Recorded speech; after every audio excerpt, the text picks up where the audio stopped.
It's this constant hypervigilance, which is that, huge nervous system response it's really not good for us to stay at that level all the time. So it's about figuring out these little moments throughout the day where people can actually rest and recharge. I am Gloria Grace Rand, founder of the Love Method and author of the #1 Amazon bestseller, Live, Love, Engage: How to Stop Doubting Yourself and Start Being Yourself. In this podcast, we share practical advice from a spiritual perspective on how to live fully, love deeply, and engage authentically, so you can create a life and business with more impact, influence, and income. Welcome to Live, Love, Engage.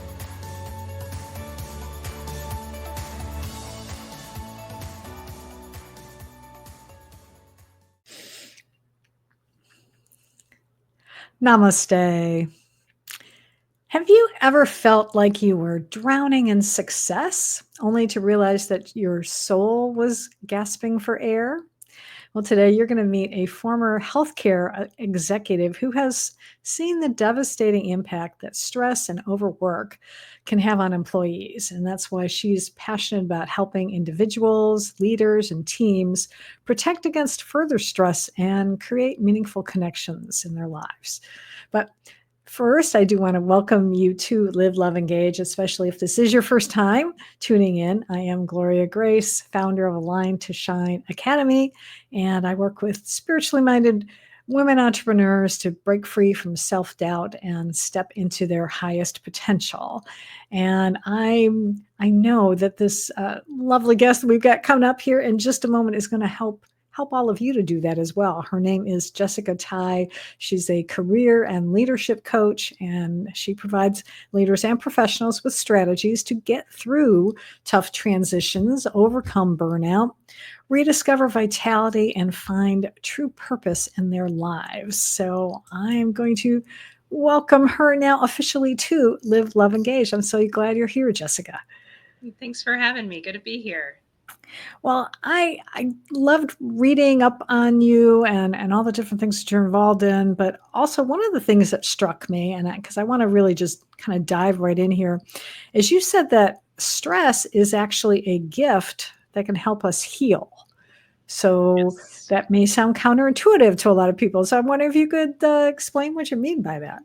Yeah. So stress is really a low-grade fear response. It's a low-grade survival response. So when we talk about, when we think about our ancient ancestors, cavemen running from the saber-toothed tiger, and they had this fear response because that told them, hey, this saber-toothed tiger is after you.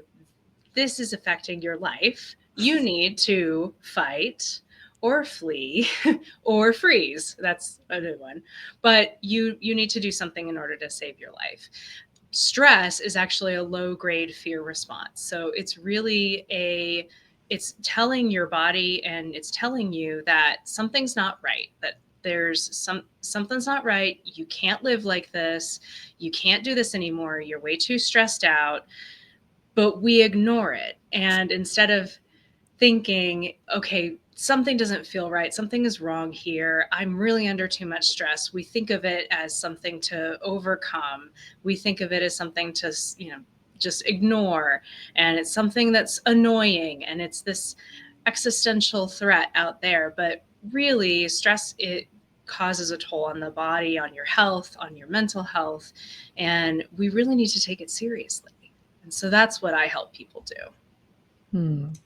So it's really sort of a wake-up call to start paying attention. It sounds like. It is. Yeah. It's the annoying cousin in your basement that comes up every once in a while and knocks on your door going, hey, I'm still here. This isn't good for us. This isn't good for you. You have to do something different. And we say, no, whatever. I can get over it. It's fine. And then years down the road, we end up with stress-related conditions. And we end up with mental health conditions. We end up with substance abuse conditions. It wreaks havoc on our body internally, which is completely invisible and we don't see it. Mm. And because it's not the saber-toothed tiger right there in front of our face, it's this Right. existential threat out there. It's like, it's really coming up and saying, hey, in 15 to 25 years, you may or may not have a heart-related condition. And we're like, whatever, I got work to do. Yeah. And, you know, we need to take these things seriously because we've have a lot of research now on what stress is, what it does to the body, and why it's so important that we manage it. And we are still stuck. Most of us are still stuck in a work culture that doesn't provide those resources, or, you know, even worse, actively tries to destroy our health and well-being. Yeah. Now, I know that your background is in healthcare. So, Mm. were you? Because it sounded like, I'm trying to remember now from reading your bio, you certainly were seeing, how other employees were affected by stress. But was that something you were going through as well? And is that kind of what led you to make this transition? Yeah, it was. So so my path, my story is, it's not a linear path, like most people. So I have a PhD in psychology. I practiced as a mental health therapist for about 10 years, and then got an opportunity to work in administrative positions in healthcare and mostly in senior living, which was great. I really loved it at first, but living through COVID, um, living through just the industry changing into more of a corporate structure, it really, really affected me. And I got burnt out. You know, when, especially in healthcare, it's always do more with less. It's always work harder, faster, longer. There are no holidays, there are no breaks. It's 24/7, 365. You're getting calls on vacation. And I was not doing well. I really worked myself into illness, where I got COVID and E. coli poisoning at the same time, and I Yeah. could not get well. Oh. It was really terrible. And I knew that I had to make a change, and I had to do something. So Mm. while I was laid up on the couch for 2 months, I decided, well, I might as well use this time productively. And so I'd always wanted to work with people again, individually. I always knew I was going to go back to that. So I thought, well, why not now? So I decided to hang out a shingle, as my dad would say, and start my own business. And here I am, and Mm. I'm loving it. And I'm so glad that I made the switch. But while I was working in healthcare, I did have some tips and tricks and techniques that I did with my team, to reduce turnover, reduce stress, to build resilience, build a cohesive team so that we all had time back in our day so that we could manage it as best we could in the Mm. environment that we had. Well, that's a perfect segue then for perhaps for you to share a little bit, because especially I assume you also maybe used some of that yourself besides, Mhm. taking the 2 months of rest, which you certainly needed. I'm sure your body and your mind and soul all needed that rest. But what were maybe what are like one or two that you found have been really helpful for folks?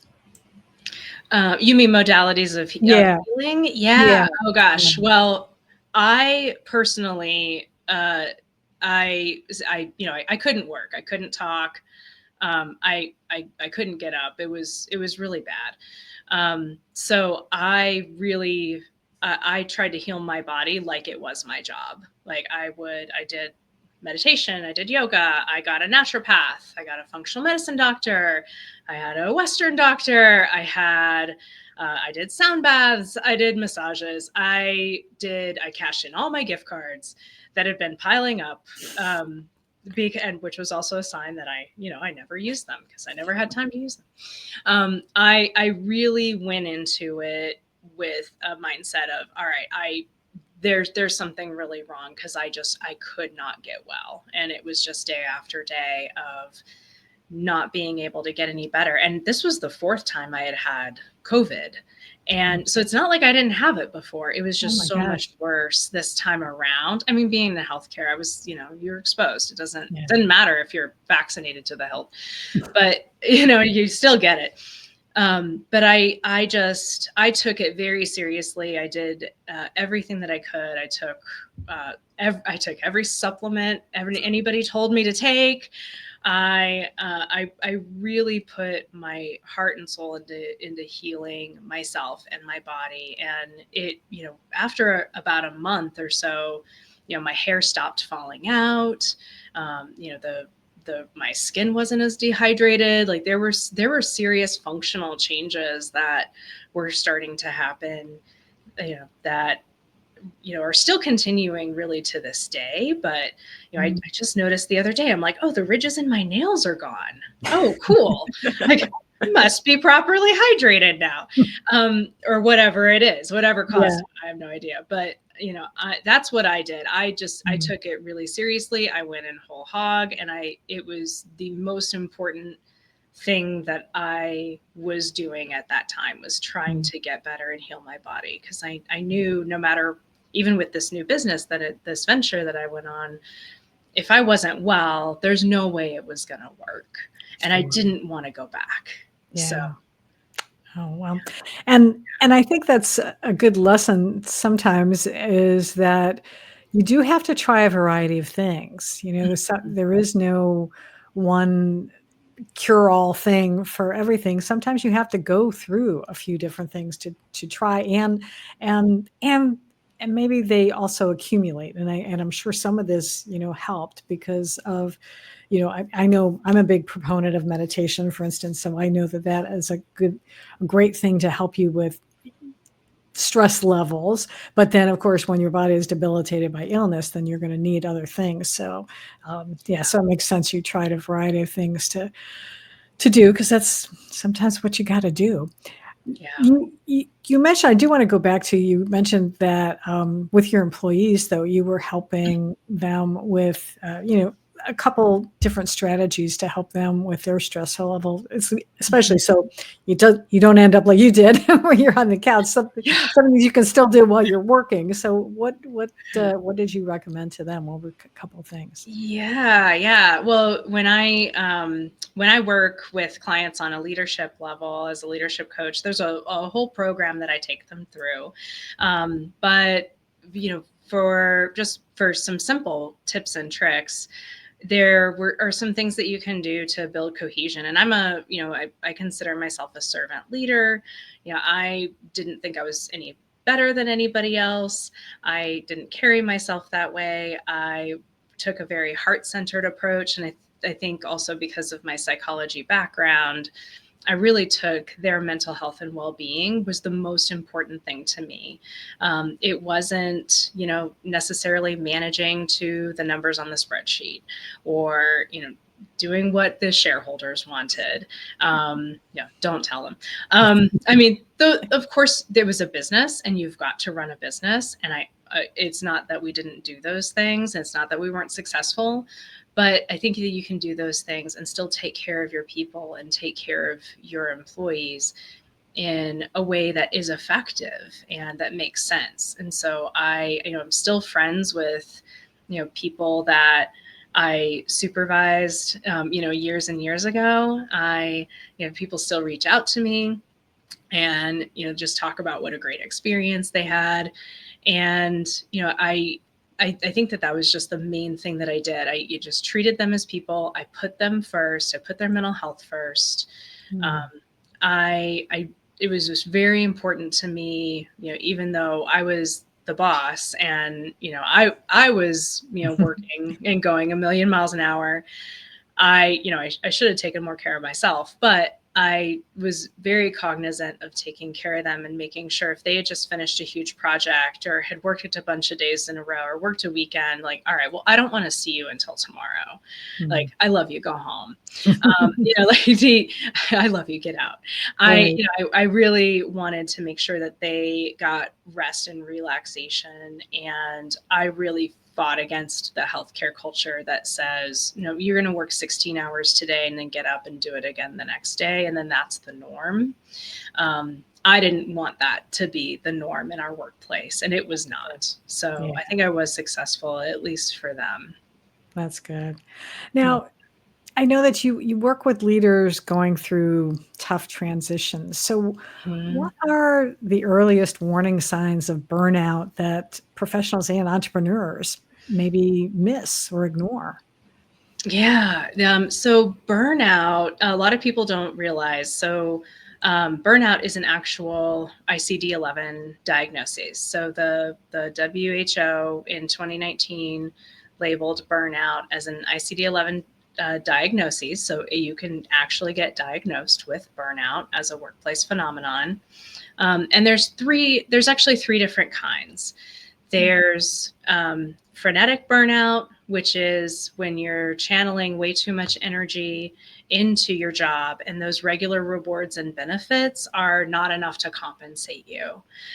So if someone's feeling like they're just putting way too much in, and it's merit increase time or raise time, and they're like, woohoo, I'd rather have my weekends off, or I'd rather have this other benefit. Like, it's just not enough to compensate you for the energy that you're putting in. Then there's worn out burnout, which comes from external pressure, from the culture, from the workplace culture, just from our culture as a whole, saying that you have to be here. I need you to come in on Saturday. I need you to do this. I know you just worked on a really huge project. I'm sorry you can't take that vacation. I need you here. It's those external pressures that people are feeling that lead to that worn out burnout. And then the less common one is unmanaged burnout, in terms of people are under challenged. And so they think of like Milton from Office Space. So, someone's under challenged in their role. They are just kind of going through the motions, and they're not happy and they're frustrated. So it can be the same amount of frustration. It's just coming at them in a different way. So there's actually three types. So if people are feeling like they're putting way too much energy in, or they're, a lot of people have both. The people that work with me usually have both frenetic burnout and burnout. They have both. And I work with a lot of healthcare folks, because that was just the community that I'm from, and I get them. I understand. And they come and they just say, like, it's not enough. The benefits aren't enough. The money isn't enough. You couldn't, it doesn't matter if I get another whatever fill in the blank raises. Like, I've got nothing left at the end of the day. And that's what they really want to feel, is that they can go home, they have energy for their family, their friends, their children, their lives. They have energy for hobbies. That's really what they're wanting. And that's what I help them get back. Yeah. And I can relate to that. I remember a time when, before I started my business, I used to work in television, and I worked, originally was working for public television for the nightly business report. And so we had a show that would go on every day. And then I think because I wasn't feeling challenged enough, I went to work for another program, but now I was doing almost everything that we had a whole bunch of other people doing. And then I was doing 2 shows a day. And then at one point, I had 2 little ones with me, one in kindergarten, one in preschool. And I think it was my daughter got sick, or maybe my son got sick, whatever, but they weren't able to go to school. So then I wound up bringing both of them with me to the office. Luckily I had my own office, but I mean, it was not fun. And so, which leads me to my question, because I think you addressed it a little bit, because you kind of talked about external things, but what about, people who are dealing with, either childcare issues, or sometimes now I've got a dear friend who's got a husband who is in hospice right now. And so she's their furnace broke down. And then they've got a storm coming. So the hospice people had come today instead of tomorrow when she thought she was going to do some other stuff. So, I mean, she's fortunately not working a job right now, but if she was, I can only imagine the even more added stress she'd have on her. So how do like things like that, like, external pressures like at home, how does that weigh in as well? Yeah. Well, stress is stress. And I actually work with caregivers too. So people who are providing care for a spouse or an older parent on their stress levels, and making sure they're taking care of themselves, because what happens when they get sick, what happens when they get injured, and making a plan for those things. So I do help those folks as well, like your friend, and I feel for her. Yeah, it's difficult. Stress is stress, whether it's coming from, an actual job, or because your job is caring for someone, and caring for someone, small or big. It's a huge job, and it takes a lot out of you. It's this constant hypervigilance, which is that huge nervous system response. It's really not good for us to stay at that level all the time. So it's about figuring out these little moments throughout the day, where people can actually rest and recharge. We talk about what rest actually looks like, what actually does recharge your batteries, because sitting on your phone playing Wordle and watching Netflix might not be what you need to be doing to actually rest and recharge. There could be some other things that would actually work better for you, so that you actually get to recharge your batteries and actually heal yourself while you're resting. So there are some things. There's not a lot of time during the day for those folks that are caring for others. But there are some things that you can do. And I totally get it. I have a young son, and, I remember being on call 24/7 and missing dinners and practices because I'm on the phone, or I'm like, there's an emergency and I can't get home, and who's going to pick him up from school? I mean, it was just, it's that constant, I think, for men and women, there's that saying, you have to have a job like you don't have a child, and you have to have a child like you don't have a job.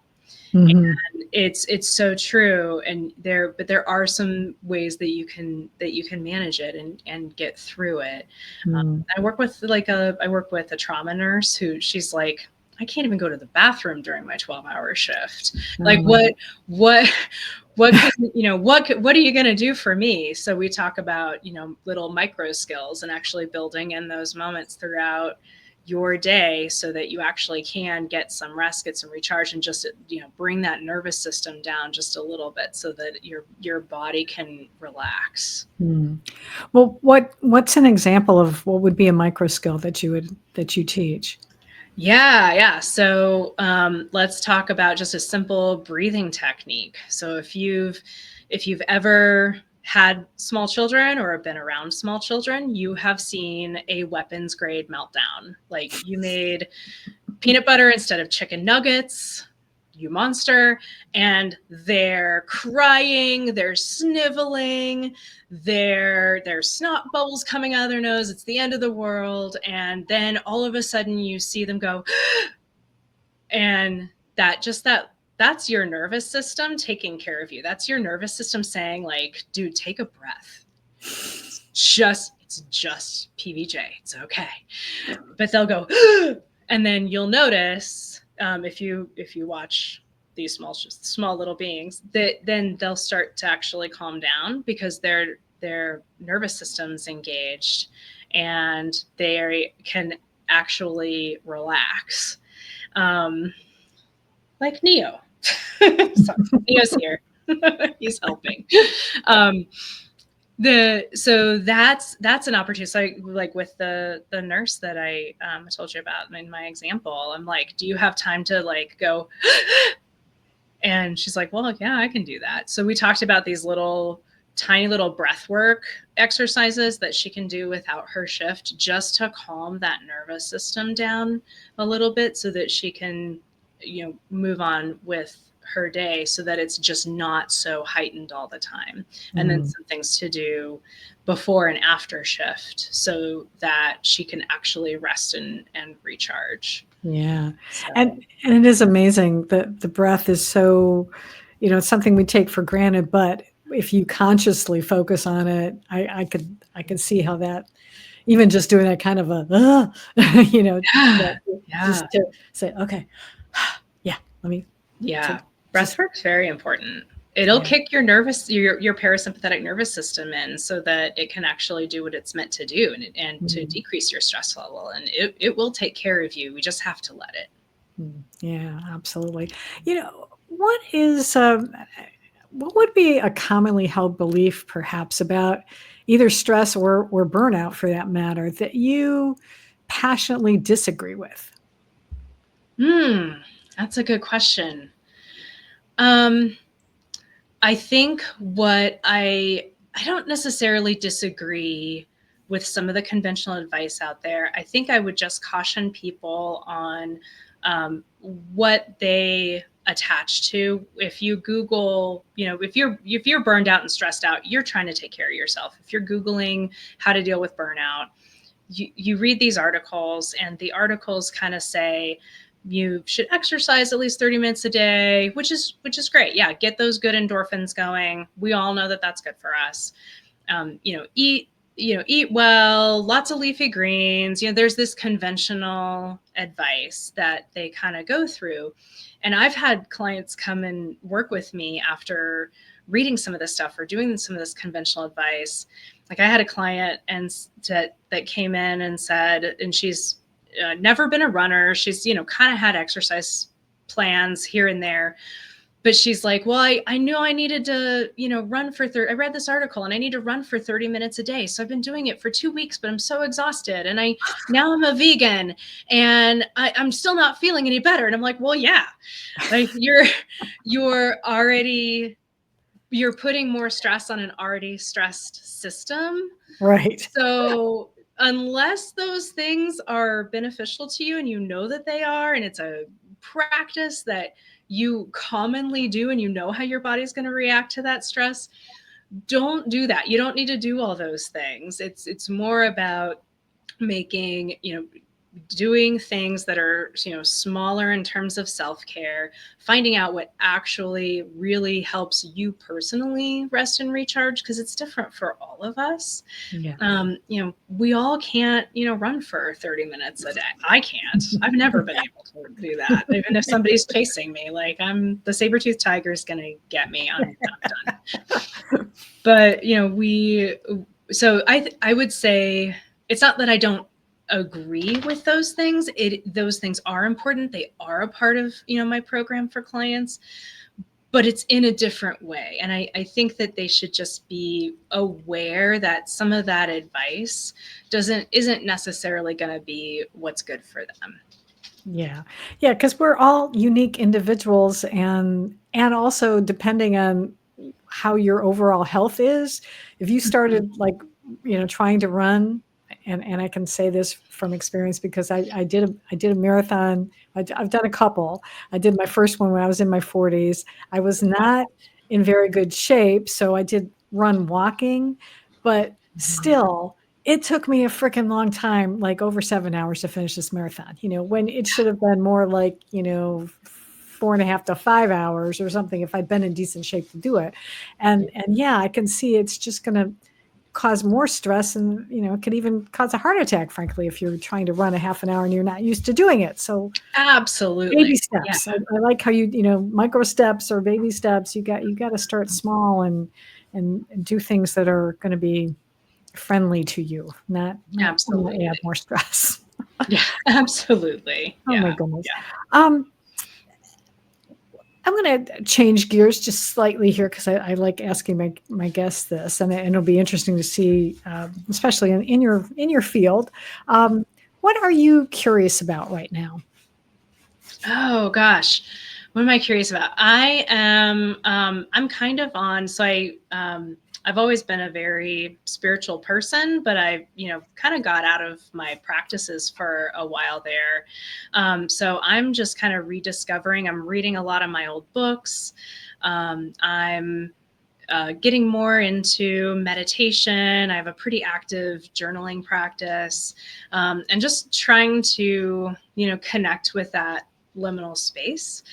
So that's what I'm doing. I'm trying to reconnect with, that spiritual part of myself. I've never been super religious, but, I am pretty agnostic. I do believe that the universe gives us things. And so I'm just trying to explore those things and those energies. So that's what I'm doing. Well, that sounds good. What books are you reading? I'm curious. Oh, I'm yeah. always on the lookout for new good spiritual books to read. Yeah, one of my favorites that I'm rereading right now, I first read it in grad school 20 years ago now, but it's called Care the Soul by Thomas More. And it's a very, it goes really deep, but it's a very simple, it's a quick read. It's, you can, probably read it over a day or two or on a weekend. And it just, kind of goes through really simple, practical ways to, care about the part of us that is eternal and how to recognize those things. And it talks about intuition and things like that. So that's a favorite of mine. I also really like, I'm also kind of rereading. I have like a stack of books I'm always kind of getting through. So I'm rereading Essential Spirituality, which is kind of a book of vignettes. So you can kind of pick it up and put it down. So that's another one. Gosh, I don't know. I have a pretty big library, so I can. But those are the kind of the two that I'm going through right now on that front. All right. Well, one other thing I want to ask you, because again, it's nice to hear. I've been having actually this discussion about self-care lately with a bunch of other people. What's your favorite? Like, if you had to pick just like one go-to practice for your own sake, which one would that be? For me, it's journaling. So I can get in my head a lot. I don't know about you, but I can. And journaling really helps me process those thoughts, get out of that, ruminating carousel, kind of helps me get off of that and just actually get thoughts down on paper. So, and I have a 3-journal practice. So I have a positive and gratitude journal, a negative journal where I just like let it rip. And then I have a data jump journal, which I usually keep by my bedside so that when I wake up at 2:00 in the morning, I'm thinking about something, I can write it down and then I'm able to go back to sleep. So I have 3 journals and I have them all over my house because I know myself. If I'm up, in my office and my journal's downstairs, I'm like, I'm not going to walk all the way down there. So I actually have journals everywhere, and I have like the little pocket journals in my purse so that I can have them with me. And if I'm like waiting, picking up my kid from practice or something like that, I can, journal something really quick. So that's my main go-to, just because it really helps me process my thoughts and it helps me not, ruminate on negativity. So. I love that, and I have several as well. In fact, I've got a gratitude journal that I always do before I go to bed at night. I do a journal in the morning. I also have one on my computer because sometimes I do, because if my journal is in the other room, it's like, well, at least I can get some thoughts out on my computer that way too. So there's lots of different tools out there that you can use. So it's good that you found that. Is there anything else that I should have asked you about that I didn't, or any other last point you'd like to leave with our viewers and listeners today? The only thing I can think of is, the other thing that happened to me while I was building this business is I lost 3 really good friends and colleagues in a span of 2 months from stress-related illnesses. And so I say that to say that this is serious. And I think we all know someone or know of a friend or a family member or a colleague where, you know, you can just see it on their face. You can see what the toll that stress has taken on them and on their body. And it, you know, it's not just this thing that's out there. It is right here in front of our face, and we can really take advantage of the resources and skills that we have that are out there. There's wonderful resources out there. They can also book a session with me. But there's things that you can do, but it is serious. It is going to take a toll on you. And, you know, you can't just function at this breakneck speed for your entire life, even though our culture tells us that we can. That's not correct. And we all know it. We know that it's not normal. And there are some things that you can do, even if your external world, your external work environment isn't going to be supportive of that lifestyle. There's still things that you can do.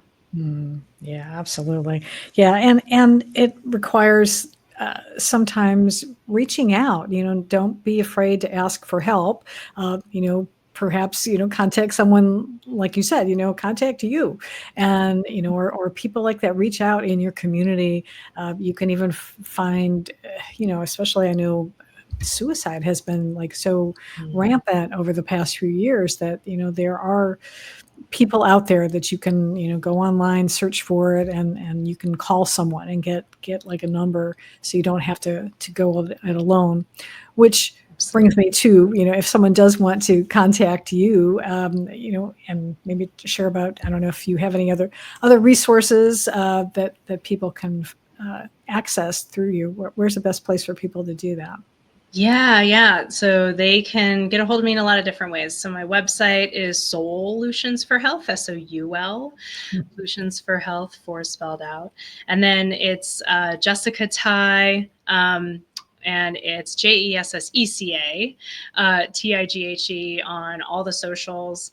And you can message me. You can get on my website and email me. There's a free guide on freeing yourself from career burnout that you can subscribe to on my website. And I do have a blog where I post weekly educational resources, little tips and tricks for people. So you can subscribe to my blog as well. Excellent. Well, I hope you will all take advantage of that, and I will have all that information in the show notes as well, so that you can connect with Jesseca and and be able to spare yourself.